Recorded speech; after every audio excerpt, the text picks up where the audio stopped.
요한 3서의 주제는 요한 2서와 마찬가지로 진리 안에서 행함이라는 주제를 가지고 있습니다. 진리 안에서 행한다. 좀 막연하기 쉬운데 오늘 본문을 통해서 과연 진리 안에서 행하는 것이 무엇이냐에 대해서 나누고자 합니다. 물론 여러분들이 오늘 설교 제목을 통해서 진리 안에서 행한다는 것이 섬기는 것이구나 라고 하는 그런 직감을 하셨을 거란 생각이 듭니다. 이 편지는 사도 요한이 가이오라는 사람에게 쓰고 있어요. 그런데 이 가이오라고 하는 이 명칭은 뭐 특정한 사람일 수도 있고 아니면 그냥 보편적인 사람에게 쓰는 편지일 수도 있어요. 가이오라는 이름이 헬라 지역에서는 굉장히 흔한 이름이에요. 우리나라로 하면 김씨, 이씨, 그 다음에 뭐가 또 많죠? 어느 성이? 박씨, 최씨, 뭐 이렇게 되잖아요.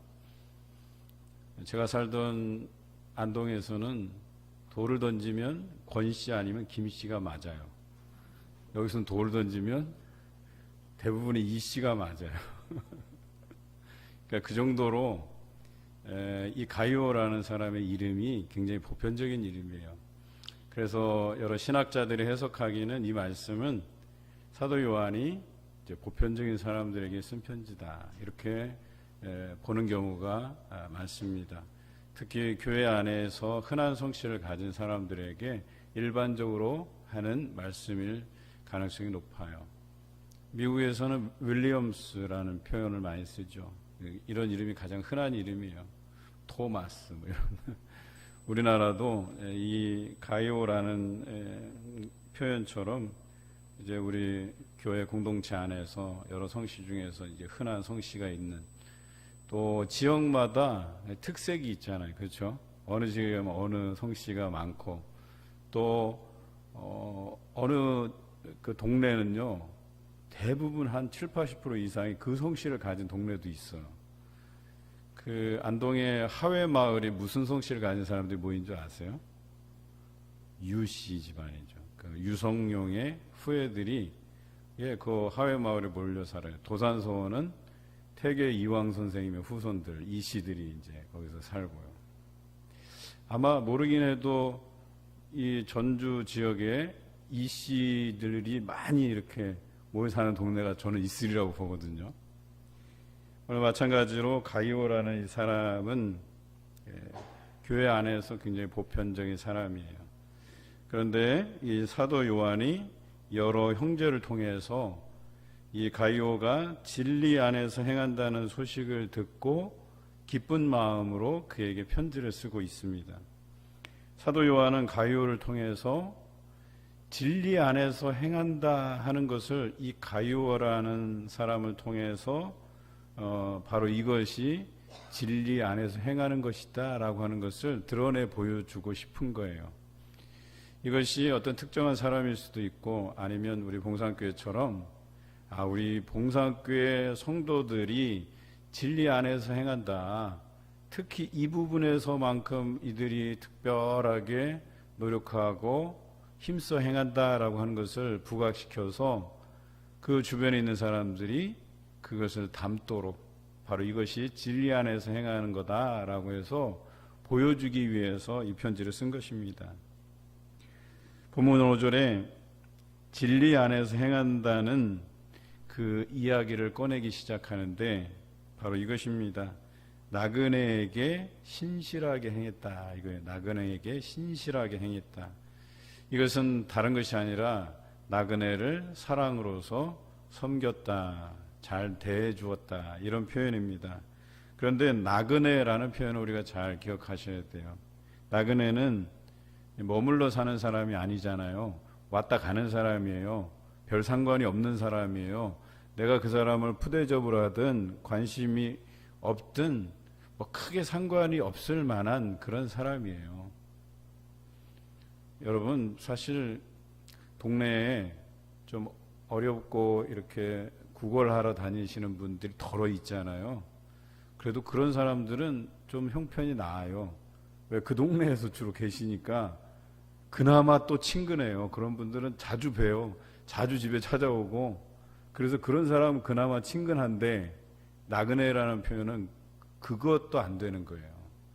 그러니까 우리와의 관계성이 1도 없을 정도로 그런 사람을 만났을 때에 가이오가 그를 잘 대접했다, 사랑으로 섬겼다, 이렇게 표현한 것이에요. 보통은 나와 관련이 있는 사람에게 선대하는 것은 누구나 잘 해요. 사랑하니까. 그래서 섬길 수도 있고 도와주기도 하고 관심 가지고 물어보기도 하고 다 할 수 있는 것이에요. 그런데 그렇지 못한 사람들에 대해서 관심을 가지고 그를 선대하고 사랑으로 섬기는 것은 그렇게 쉬운 문제가 아니라는 거예요. 이것은 이미 예수님께서 말씀하시고 강조한 것이기도 해요. 마태복음 5장에 보면 원수를 사랑하며 박해하는 자를 위해서 기도하라. 여러분, 이게 쉽지 않지요. 원수를 어떻게 사랑해요? 나를 박해하는데 그 사람을 위해서 어떻게 기도해요? 아마 우리 심정적으로는 나를 박해하면 아유, 하나님께서 저 사람에게 저주라도 좀 내려주시면 좋겠다, 이런 심정이지, 또 원수라고 하면 어때요? 아유, 어디 가다가 어디 돌부리에 걸려 넘어져서라도 이마가 깨지든지, 이런 생각을 하는 게 우리의 심정적인 모습이라고 이야기하는 거죠. 그런데 예수님께서는 원수를 사랑하며 박해하는 사람을 위해서 기도하라고 분명히 이야기합니다. 또 너희가 사랑하는 자를 사랑하면 무슨 상이 있겠느냐라고 말씀을 덧붙이셔요. 세리들도 이와 같이 행한다라고 했어요. 그 당시 사람들에게 세리라고 하는 직분은요, 도둑놈이에요. 나쁜 놈이에요. 그러니까 나라를 팔아먹는 놈이에요. 그러니까 우리로 얘기하면 그 일제시대 때 친일한 행적들을 가진 사람, 거의 이런 수준이에요, 이 사람이. 그런데 그런 세리들도 사랑하는 자를 사랑한다라고 이야기하면서 그렇게 사랑한들 무슨 상이 있겠느냐라고 우리에게 되묻고 계시는 것이죠. 또한 형제에게만 무난하면 남보다 더하는 것이 무엇이냐, 이방인들도 이와 같이 하느니라 라고 우리에게 말씀하세요. 참 그렇지요. 이런 거는 우리가 할 수 있는 것들인데 우리 크리스찬들은 그 한 단계를 넘어가서 섬기고 선대하라고 이야기하는 것이죠. 이게 어려운 거예요, 사실. 우리끼리 사랑하고 섬기는 거 할 수 있어요. 그런데 내가 미워하는 사람, 또 나랑 1도 관련이 없는 사람, 이런 사람에게까지 관심 가지고 섬긴다고 하는 것이 어렵다는 거죠. 그런데 우리는 그것을 뛰어넘어야 된다라고 말씀하고 계십니다. 그런데 사도 요한은 이러한 예수님의 가르침이 가이오를 통해서 일어났다, 보여졌다라고 이야기하는 거예요. 이쯤 되면 이 가이오가 도대체 어떤 사람인데 이런 대단한 일을 할까, 이런 궁금증이 생기지 않습니까? 가이오에 대해서 좀 더 알아보기로 하겠습니다. 우리가 1절부터 4절에 읽지 않은 말씀에서는 가이오에 대한 힌트가 한 3가지 나옵니다. 그 첫 번째 힌트는 1절에 사랑하는 가이오라고 되어 있어요. 그러니까 사도 요한이 사랑하는 사람이에요. 그렇죠? 좋아하는 사람이에요. 뭐 존경할 수도 있고, 아니면 제자처럼 아낄 수도 있고, 아니면 자식처럼 아낄 수도 있고, 뭐 이런 존재라는 거죠. 2절은 또 사랑하는 자 이렇게 표현하고 있어요. 그런데 이번에는 사랑하는 자라고 표현할 뿐 아니라 내 영혼이 잘됨 같이 내가 범사에 잘되고 강건하기를 내가 간구하노라 라고까지 했어요. 그러니까 사랑하는데 이 사람을 위해서는 좀 더 기도해 주고 싶은 사람이에요. 격려해 주고 싶고 후원해 주고 싶고 밀어주고 싶고, 이 사람이 모든 분야에서 잘 되기를 바라는 그런 사랑하는 자라고 표현한 사람이에요. 4절에는 내 자녀들이 진리 안에서 행한다함을 듣는 것보다 더 기쁜 일이 없도다 그랬어요. 내 자녀들이라고까지 표현했어요. 근데 내 자녀는 아니죠. 실제 내 자녀는 아니에요. 왜냐? 사도 요한은 유대인이고 가이오는 헬라인이에요. 그러니까 헬라의 흔한 이름, 로마 사람일 수도 있고 뭐 아니면 아가야에 있는 그리스 사람일 수도 있고.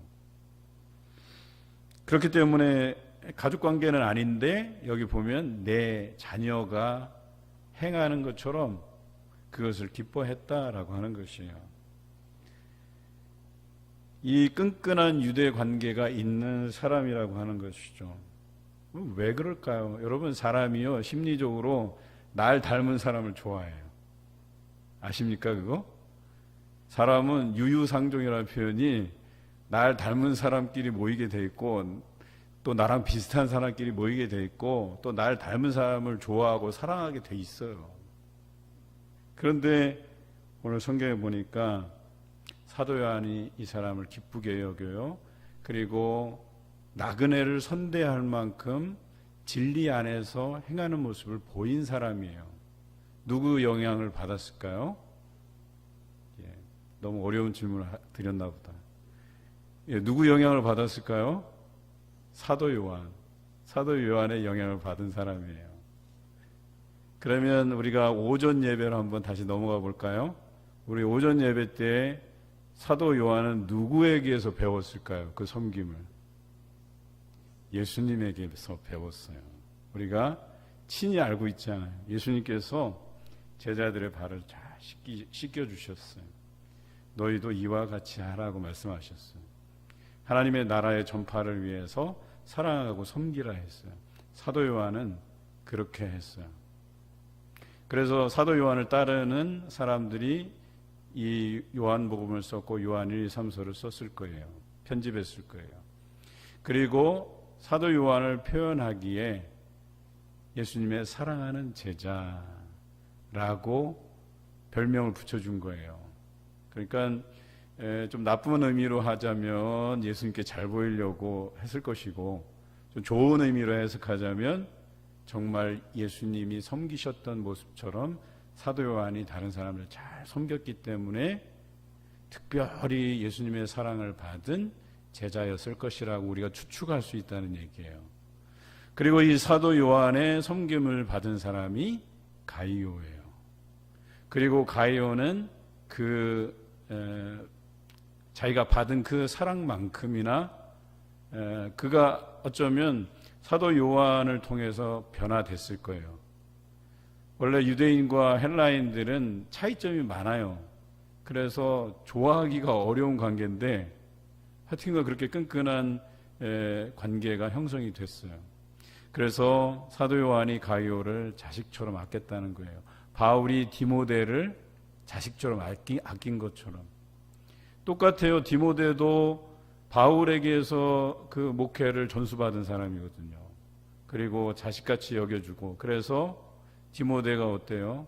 나중에 바울의 표현에 의하면 내 자녀처럼, 내 자식처럼 그렇게 아끼지 않았습니까? 그래서 디모데를 위해서 목회 서신을 남기잖아요. 디모데 전서, 디모데 후서, 디도서를 남기잖아요. 물론 디도는 이제 디도에게 쓴 편지긴 하지만 이렇게 사랑하는 사람에게 긍정적인 영향을 미치고 또 그들을 위해서 서신을 쓰고, 마찬가지로 사도 요한도 가이오에게 긍정적인 영향을 미치고 그에게 서신서를 썼단 말이에요.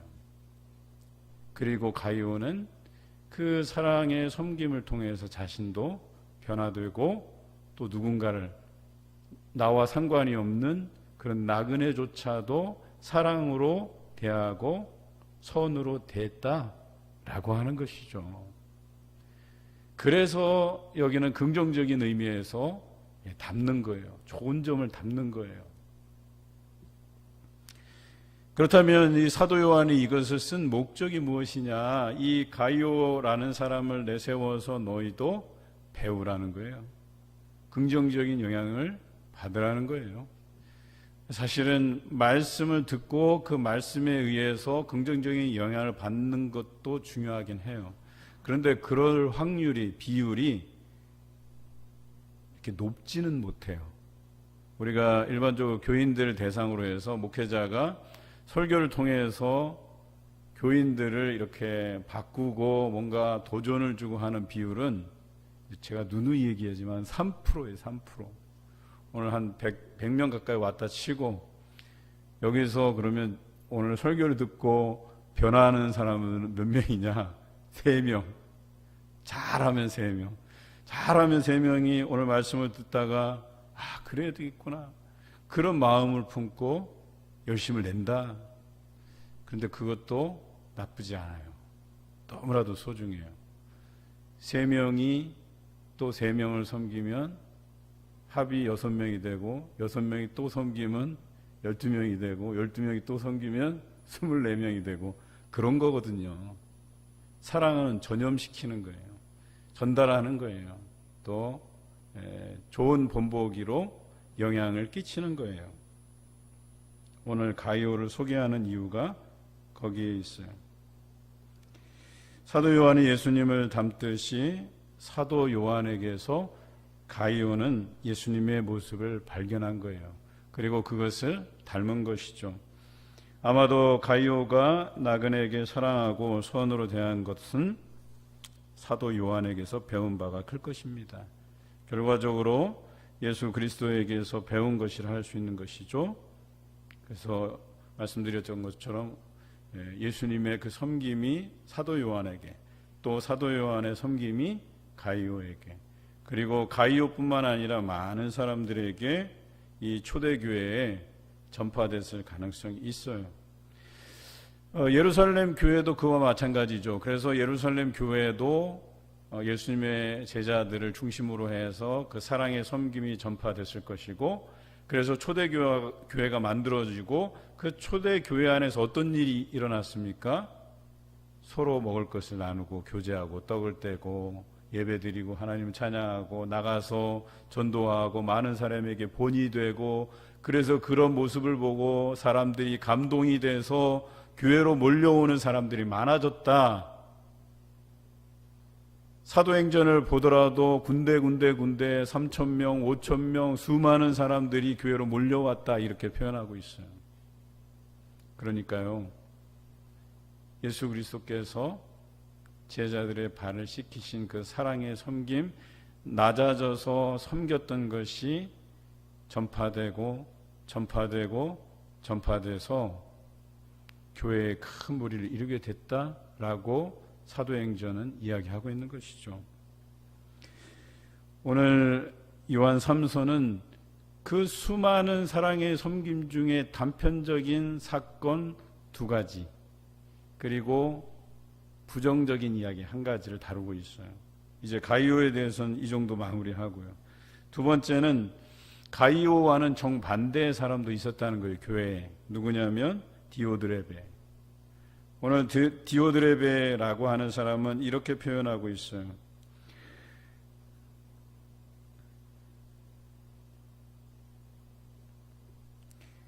디오드레베는 교인으로 으뜸되기를 좋아하고, 또 사도 요한의 일행을 맞이하지도 않았으며, 심지어는 그들이 왔는데 악한 말로 비방하며 형제들을 맞이하는 자들을 교회에서 내쫓는 자였다, 이렇게 표현하고 있어요. 야, 이거 대단한 사람이에요. 아주 성질도 좀 있고, 이렇게 표현하고 있어요. 그러니까 이 디오드레베는 사도 요한의 일행이 교회에 왔어요. 그런데 낯설다 해서 이 사람들을 좀 쫓아내고 싶어요. 교회 공동체 안으로 발을 들이는 것을 허락하지 않아요. 그런데 이 사람의 성격은 교회에서 으뜸되기를 좋아해요. 자기가 대장 노릇하는 걸 좋아해요. 그래서 저 사람들 마음에 안 들어. 혹시 너희들 중에 저 사람들 맞이하는 사람이 있으면 내쫓을 거야. 이렇게 엄포를 놓는 그런 사람이 있다는 거예요. 여기까지는 그럴 수도 있겠구나 라고 생각이 돼요. 그러면서 이래요. 이런 사람을 본받지 말라고 분명히 얘기해요. 그런데 저는 조금 더 우리가 이 본문에 좀 집중해 볼 필요가 있어요. 여기 보면 선을 행하는 자를 본받으라고 기록하고 있거든요. 그리고 이 사람에 대해서 결론적인 평이 어떠하냐면, 악을 행하는 자는 하나님을 배웁지 못한 사람이라고 말하고 있어요. 하나님을 배웁지 못한 사람. 좀 더 쉽게 표현하면 예수 그리스도를 통해서 하나님이 우리를 얼마나 사랑하는지 그 사랑이 이 사람한테는 보여지지 않았다는 거예요. 경험되지 않았다는 거예요. 심지어는 그 주변에 어떤 사람에게서조차도 긍정적인 영향을 받지 못했다는 얘기예요. 여러분, 이렇게 볼 때 얼마나 불쌍한 사람이에요. 우리가 긍휼히 여겨야 되는 대상이에요, 사실은. 우리는 성경을 읽을 때마다 이런 사람이 등장하면 디오드레베는 하나님을 배웁지 못한 사람, 그래서 우리는 이런 사람을 본받으면 안 된다, 끝. 여러분, 이런 성경의 묵상은요 굉장히 단편적인 성경 묵상이에요. 우리가 차원을 좀 넘어서면 이런 사람은 불쌍히 여겨야 되는 사람이에요. 왜 이런 사람이 하나님을 배웁지 못했을까? 진정한 신앙의 동료가 없었어요. 마음을 나눌 친구가 없었어요. 또 좋은 영향을 미쳐줄 만한 멘토가 없었어요. 스승이 없었다는 얘기예요. 또한 말씀에 대한 이 부문에 대한 어떤 간절함도 없었어요. 그렇게 혼자 길을 쓰고 혼자서 이 교회 살려보려고 이렇게 저렇게 발버둥 치고 쉴드 치고 마음에 안 드는 사람 내쫓고 내가 대장 노릇 해보고 싶고 이랬던 사람이에요. 그런데 평생을 하나님을 배우지 못한 상태에서 살았던 사람이에요. 그러니 얼마나 불쌍한 사람입니까? 긍휼의 대상이죠. 사실 이런 사람을 위해서 우리가 더 기도해야 된다라고 하는 것이죠. 여러분, 부모에게서 혹은 다른 가족들에게서 사랑을 경험하지 못한 사람은요, 사랑할 줄 몰라요. 뭐가 사랑인지도 잘 몰라요. 집착하게 되고 가지려고 하게 되고 높아지려고 하고, 그래서 내가 이런 경쟁 안에서 밀려나지 않으려고 해요. 왜? 주변에 끈끈한 관계가 형성되어 있지 않기 때문에. 관계가 잘 형성되어 있는 사람들은 내가 좀 주저앉아도 나를 일으켜줄 사람이 있어요. 옆에서 격려해줄 사람이 있어요. 박수 쳐줄 사람이 있어요. 손잡아서 이끌어줄 사람이 있어요. 뒤에서 밀어줄 사람이 있다는 거예요. 그런데 이런 사람은 아무도 도와주지 않는 사람이에요. 외로운 사람이에요. 그런데 교회에서는 이런 디오드레베와 같은 사람만 있지 않아요. 앞서서 말씀드린 가이오, 그리고 오늘 또 한 사람이 소개되어 있는데 데메드리오라는 사람이에요. 이 데메드리오는 뭇사람에게 진리 안에서 행한다 함을 듣는 사람이에요. 가이오랑 비슷한 사람이에요. 자, 교회에서 이 세 부류가 있어요. 데메드리오, 또 디오드레베, 가이오. 보편적으로 볼 때는 어때요?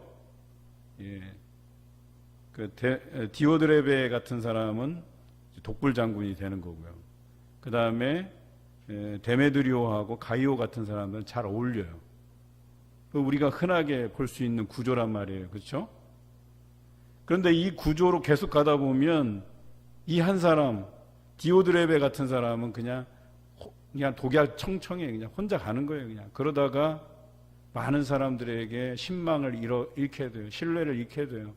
그런데 이 두 사람이 그럼 바른 길이냐?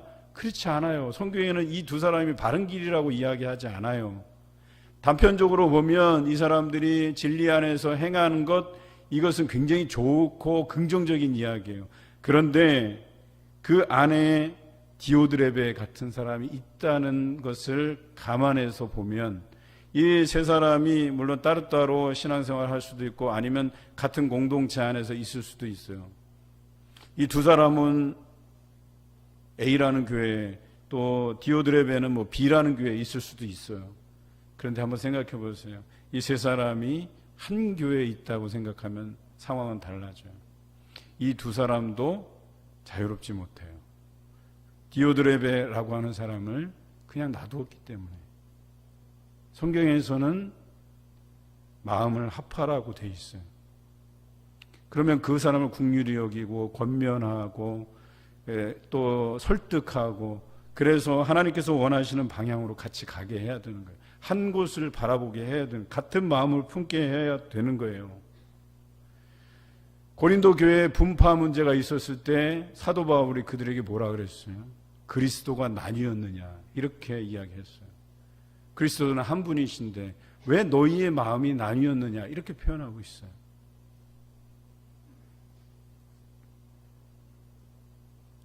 그래서 이 데메드리오와 가이오는 디오드레베 같은 사람들 더 섬겨야 되는 거예요.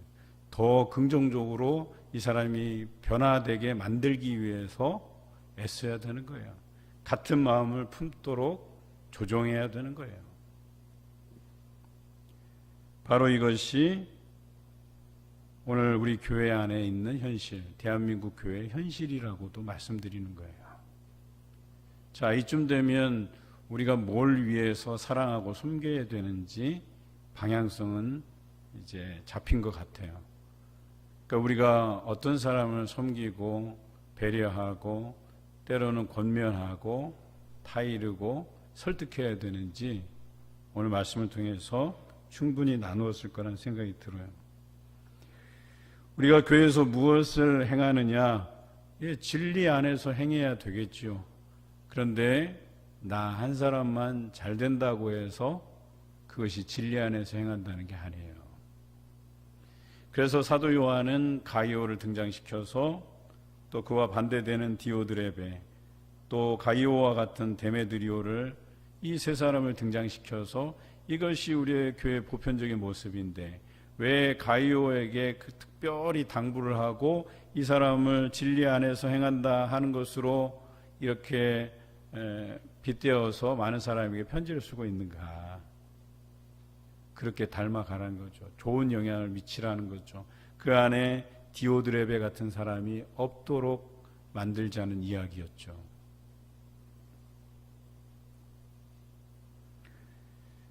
우리는 진리 안에서 행하고 있는지 아니면 뭐 인기를 얻기 위해서 혹은 어떤 자리에 오르기 위해서 아니면 어떤 대가를 바라고 우리가 일하고 있는 것은 아닌지를 한번 점검해 보자는 거예요.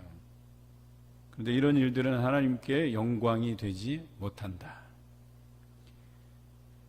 이것은 진리 안에서 행하는 것이 아니고 우리가 다른 가치를 위해서 일하는 것이다 라고 이야기하는 거예요. 그러면 진리 안에서 행한다 하는 것은 뭐예요? 예수님께서 우리를 섬겨주셨듯이 우리를 위해서 대속해 주셨듯이 자기 목숨을 희생하셨듯이 그 진실한 사랑의 섬김을 통해서 나와 관계된 사람들을 변화시키는 거죠. 사실 이것이 진리 안에서 행한다라고 하는 거예요. 어제 우리 몇 분 장로님들하고 같이 이렇게 대화를 나누다가 이제 과거 이야기가 나왔어요. 예전에는 수련회 가면 큰 천막 하나 짊어지고 가서 막 뭐 들에다 강 옆에다 막 천막 쳐놓고 수련회를 거기서 하고 뜨겁게 기도하고 막 그랬던 세대 아니겠어요? 아마 지금 한 70대 되신 우리 교회 장로님, 집사님, 권사님들 그분들이 당시에는 부장이며 교사며 다 이러셨잖아요. 그때 제가 한 6학년, 중학교 1학년 뭐 요때였었어요. 근데 참 지금 감사한 것은 그분들의 그 열정, 그래서 어떻게 하든지 이 사람들을 교회의 미래 일꾼으로 세워보고자 하는 그런 마인드를 가지고 정말 정보도 없던 그 시대에 지금은 막 정보가 넘쳐나요. 수많은 좋은 교재들이 넘쳐나잖아요. 그런데 그 시대에 그 제자들을 길러내기 위해서 얼마나 애썼는지 몰라요. 긍정적인 영향을 미치기 위해서 그 사람들에게 얼마나 사랑으로 섬겼는지 몰라요. 물론 그 중에서는 하여튼간 꼭 군대 가서 뭐 해병대, 특전사 이런 데 갔다가 꼭 휴가를 중고등부, 청년부 수련회 때 쓰는 분들이 꼭 계셔. 와갖고 그분들이 꼭 하는 건 이제 군기 담당. 그래 와갖고 막 얼차려도 주고 막 밤에 성경 한 구절 못 외우면 못 자게 만들고. 물론 좋아요. 그것도 제가 그 추억거리가 있어요. 그런데 지금의 제가 이렇게 서 있는 모습을 보면 그분들이 굉장히 좋은 영향을 미쳤다라고 하는 거예요. 그리고 또 지금의 이제 50대들이 그런 긍정적인 영향을 받은 거죠. 그렇다고 볼 때 우리에게 그러면 책임이 없냐? 우리에게도 그와 같은 책임이 있다는 거예요. 그래서 지금의 50대들은 또 그 밑에 세대인 40대, 30대, 20대를 향한 이들이 앞으로 교회의 미래 일꾼이 돼야 된다라고 하는 이 사명감을 가지고 또 그분들에게 사랑의 섬김을 보여주어야 된다는 거죠. 근데 제가 생각해 보니까 사랑의 섬김이 아니고서는 변화시킬 수가 없어요, 그 사람들을. 저는 되게 감사한 세대예요. 저는 신앙의 선배들로부터 그때는 약간 끌려가는 느낌이 있었어요. 처음에는 이게 툭 하면 저를 선발대로 데려가요. 수련회 가면 선발대, 낙점. 사실 선발대는 그냥 이렇게 일할 일꾼들만 데려가는 거 아니겠어요. 그러면 나머지 인원들은 봉고차 타고 뭐 버스 대절해서 타고 거기서 알콩달콩 친한 사람들끼리 재미있게 게임하면서 막 오잖아요. 그런데 하여튼 저는 끌려갔었어요. 그런데 어느 순간부터 그분들이 이제 뒤에 올 그 신앙의 동료들을 위해서 희생하고 고생하고 그 고생한 것을 바탕으로 거기에서 그들이 안락하게 수련회를 치러내는 모습들을 보니까 뿌듯하더라니까요. 그 제가 주로 했던 거는 제가 수영을 잘하니까 하여튼 물가에만 가면 제가 꼭 필요해요. 물론 제가 천막도 잘 치고 뭐 여러 가지 텐트도 잘 쳐요. 그런데 특히 수영을 전공은 아니어도 그래도 제가 깊은 물가에서 이 수심 체크용이에요. 가면 여기 깊고 저기 깊고 그럼 거기에 이렇게 깃발 설치해 갖고 이게 깊은데 표시 다 해놓고 어느 순간부터 그 선배들이 열심히 일하고 또 그렇게 섬겨가는 모습들을 배우게 된 거죠. 저도 또 이제 회장이 되고 이제 그 후배들을 좀 일할 만한 친구들 데려가서 또 가르치고 과거에는 이런 게 됐었어요.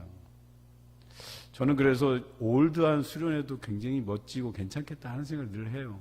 요즘 같으면 이런 게 잘 없어요. 수련시설 편하게 돼 있고 돈만 내면 다 준비되어 있고 밥도 그냥 다 나오고 그러니까 그 안에서 뭔가 섬기고 가르치고 배우고 이런 부분들이 잘 없어요. 그런데 오늘 성경을 묵상하면서 우리 안에 이런 가르침이 있어야 되겠다. 긍정적인 영향을 미치는 루트가 필요하다 하는 생각이 들었어요. 여러분, 사랑의 섬김은 사람을 변화시킵니다. 물론 변화되지 않는 사람들도 분명히 있어요. 가룟 유다처럼. 그러나 변화된 사람이 또 누군가를 변화시킨다는 사실입니다. 제가 평일에 성경 아카데미를 줌으로 진행을 해요. 많은 분들이 참여하시는 건 아니지만 우리가 작년 한 해 성경 공부를 마치고 이제 좀 나눠봤어요. 소감을. 깜짝 놀랐어요. 사실 저는 늘 그래요. 그냥 이게 몇 주 안 하는 뭐 구역장 교육, 예배 인도자 교육, 새가족 교사 교육 막 이런 것들을 통해서 전달을 하지만 또 쉽게 설명을 하지만 물론 이제 성경 아카데미 쉬운 건 아니에요. 아카데믹하다라고 하는 건 어려운 공부긴 해요. 그런데 이런 여러 가지 교육을 통해서 과연 이분들이 어떤 선한 영향을 받을까? 저는 그것이 늘 궁금해요. 그래서 소감을 들어보았어요. 그랬더니 아주 작은 변화들도 있어요. 이제 한 걸음 뛰었다라고 하시는 분들도 있어요. 근데 그 한 걸음이 저에게는 소중하더라고요.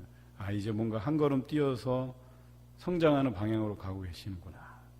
어떤 분은 삶에 큰 변화들이 있어요. 말씀을 묵상하기도 하고요.